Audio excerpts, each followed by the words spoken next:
pattern I use for blocking out the jockey measures 27 inches deep and 27 inches wide, and it has a radius around the back here, kind of like the shape of a kennel. You can make a pattern like that.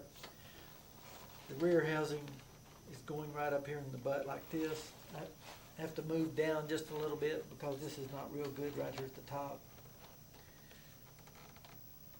So I need a right and a left rear housing. What I'll do right now is take a leather awl, looks like a C.S. Osborne awl. This is a vintage awl right here. I do use yellow handled awls. That's what I call them. And I have to work them down a little bit. When you get them, they're a little fat, but if you'll get on a belt center and spend some time working that down and then buff and polish it, that's a very useful tool also. And you can do just the same with it.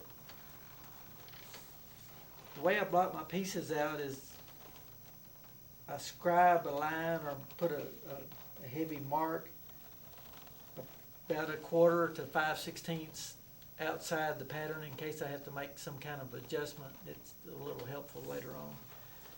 So I mark this side out. Now I'll flip the rear housing over, check it out, and make sure it looks right on top. You can move it just a little bit if there's a blemish or something. So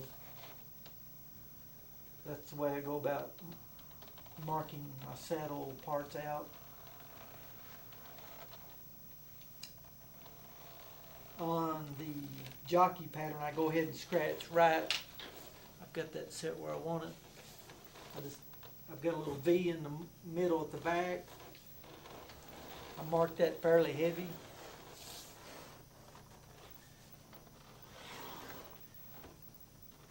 And then that's ready to be cut out. I use I think it's in the Weaver catalog, it's a leather cutting trim knife with a curved blade. The blade I use is a 65-2977. I use quite a few of those. I used to use the Hyde curved stub blades, but I can't seem to find those anymore, so I go with this blade I get from Weaver now.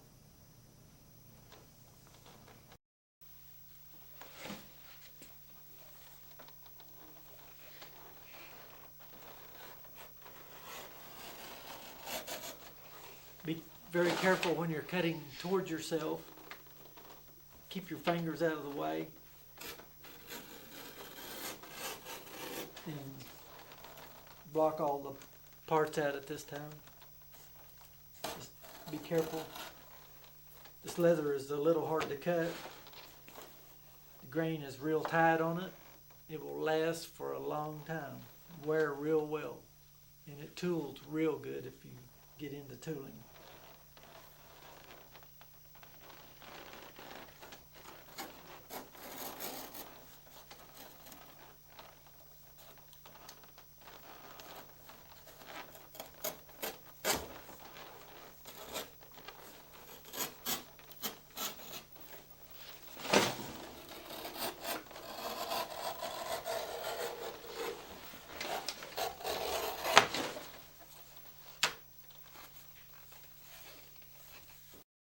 The sides, I got in 12 sides of Hermann Oak, matched up the hide like I wanted, and ended up with the 2 sides that I've got here. I've cut one up already, 13 to 15 ounce, and it's buffed and sanded on the back.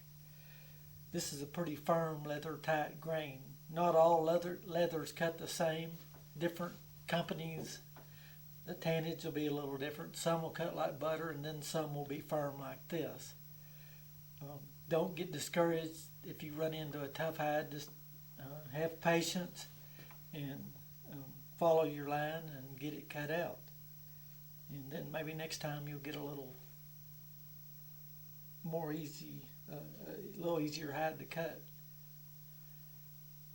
Like I said in the beginning, you're probably going to need 3 sides of saddle skirting. 13 to 15 ounces good. You'll need a hide of 9 to 10 or 10 to 11 ounce burgundy latigo for the tie straps and lining the flank cinch and flank straps. you'll need a 5 to 7 ounce lace leather, or maybe a burgundy latigo of some kind. But that'd be good for the saddle strings and for the strings that hold the skirts up.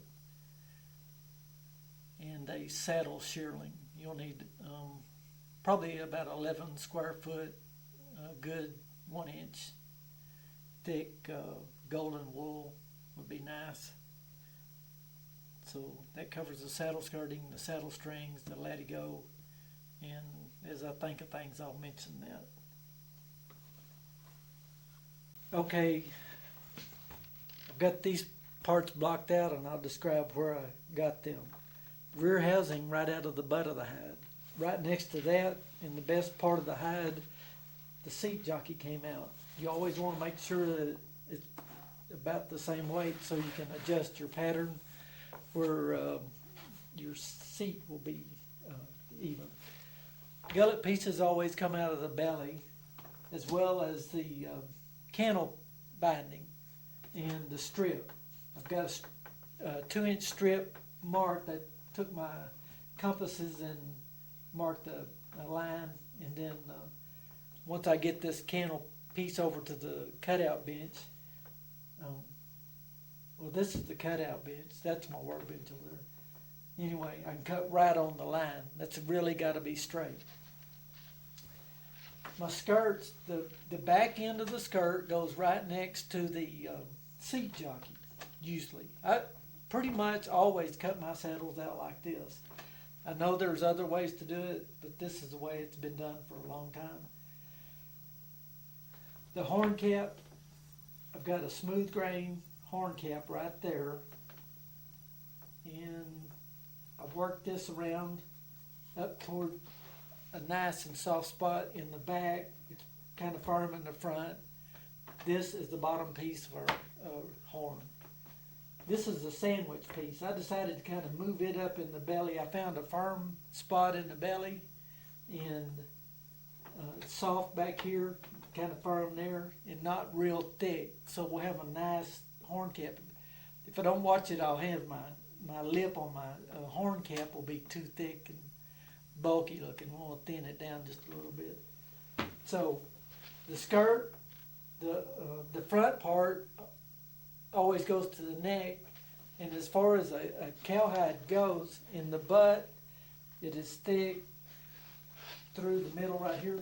Then it starts tapering off towards this part, and then as it goes back up to the neck, it gets real thick again. And that's where I got 2 pieces of groundwork. I got my eyebrow pieces, and then I got the 2 front skirt fillers, and this is the back of the cantle piece. I kind of worked it around. So this is kind of an exploded view of where I got the pieces out of the first side. You want to try to nest your patterns as tight as you can. On this side, it's a little loose, but it'll work out better next time. It depends on the hide too, how it's shaped. Every hide just slightly shaped. Some you'll yield a lot better than others, and this one not so good, but okay. That's the reason I need that third hide. I'm kind of that way. I'd rather put premium all the way. I mean, they're paying for it, so or the customer is. So give them the best I can give them. Upside down on the bench here, the cutout bench. I've got the third layer of groundwork positioned there. This is the final layer. And then I need 2 rear skirt fillers, and they'll be right here like that. That's a good place for those. The flank cinch comes right out of the back here.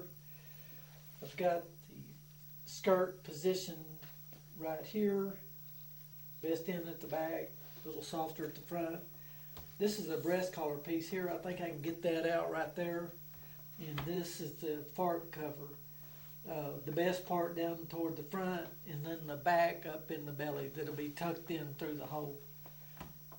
That's a good place for that. Always look on the back side, make sure there's not any cuts or anything. You want a good smooth piece of leather on both sides actually. but something that's, you think you can get stretched over your swell, you know. You can position it where it's in a good part of the hide there. And as far as the fenders, they're set right down here. And I moved them in a little bit. This is a little soft right here in this area. So I've got that moved over a little bit, and then I'll flip it over. Might have to scoot that down just a little bit, and then I'll mark that out. There's a mark right there where I guess when they slaughtered the cow, they with the knife, I guess they whacked it right there on that side. And there's a mark there, so you always have to look for that. And I've got the catcher sitting right here in the maker's patch. I need 2 of these right here for the flank cinch loops. So the catcher's a good place to position some of those parts is around the fender area. You can work that in and kind of nest like your catchers up in the blank spot right there. Then make a good place right there. And you can nest those little parts in between other parts. Just make sure they're firm. And what I don't have room for is the plate rigging and a couple more breast collar parts. I possibly might find those here once I get these parts cut out. And then go to that third side for the plate rigging, the stirrup leathers, and any other part that I might have missed.